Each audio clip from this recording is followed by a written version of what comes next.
Hoy, ikaw! Oo, na marami nang naging jowa. O, di ba?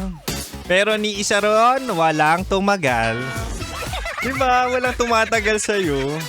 Pero marami ka nang naging ex, di ba? Pero mahal, ano ba talaga yung purpose mo ng pagjojowa? Katuwang ba talaga sa buhay o pampalipas oras lang? Mahal! Annyeonghaseyo, Kim Chino Yamnida. Ay, namiss kita na. Namiss mo rin ba ako? Ang tagal mag-weekend, oo. Pero talaga nga namang enjoy na enjoy ako kapag 69 tayo. 6 to 9 p.m. nakakasama mo ang Spicy Opa mo sa radyo na kapag natikman mo, hahanap-hanapin mo. Ako to, mahal, na papakinggan mo si DJ Kim Chino. At syempre hanggang 9 p.m. mo ako malalasap. Pero mahal, no, actually dapat grateful ka sa mga naging relationship mo or kung nagkakajowa ka. 'Di ba? It's something that you should be grateful of. Pero dapat, mahal, meron kang purpose. Meron kang purpose ng pagde-date. May purpose ka kung papasok ka na sa relasyon mo, 'di ba? Kapag nakuha mo na yung crush mo, nakuha mo na yung nanliligaw sa'yo, definitely, gagawa ka ng paraan para ma-maintain ang relationship. Tandaan, parang kotse ang relasyon. Kailangan din yan ng maintenance at kailangan dalawa kayong magtataguyod ng inyong relasyon. Kaya, yun din siguro yung dahilan kung bakit walang tumatagal sa'yo. Di ba? O sige, tonight Tonight sa ating Chinitox, usapang pag-ibig mula sa chinito ng buhay mo. Ang pag-uusapan natin ay ang 3 susi sa healthy relationship. Diba? Para naman mayroon ka ng forever at para naman hindi ka papalit-palit. Ito na, mahal.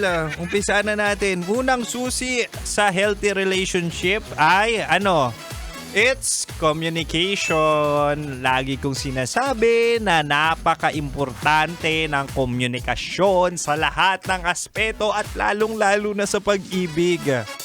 Bakit? Kailangan mo i-voice out ang mga nararamdaman mo. Kumbaga, for example lang to, nagkairingan kayo, nagka-problema, nagka-conflict. Mas okay na mag-usap kesa magtampuhan, di ba? Kasi communication should be the top, not the assumption.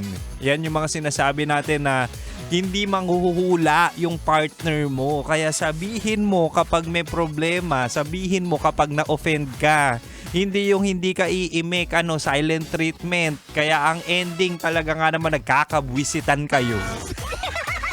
Diba?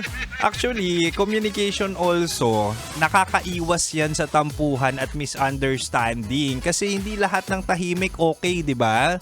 So kapag tahimik ang isang jowa or ang isang tao, definitely may mali at talaga nga namang hindi niya bino-voice out.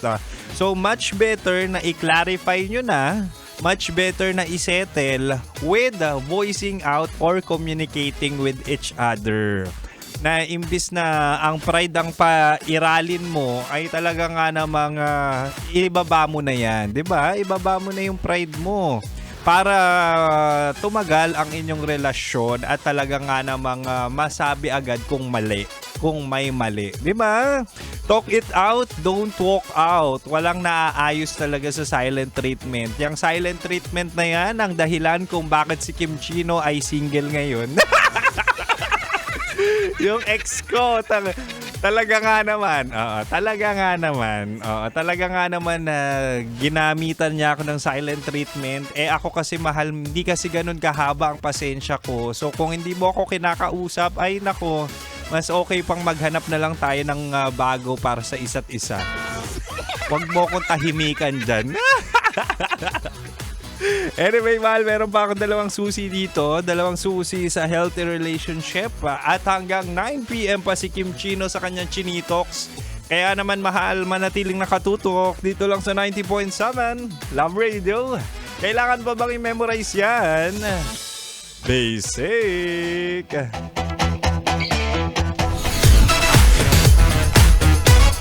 Metro's number one. Metro's number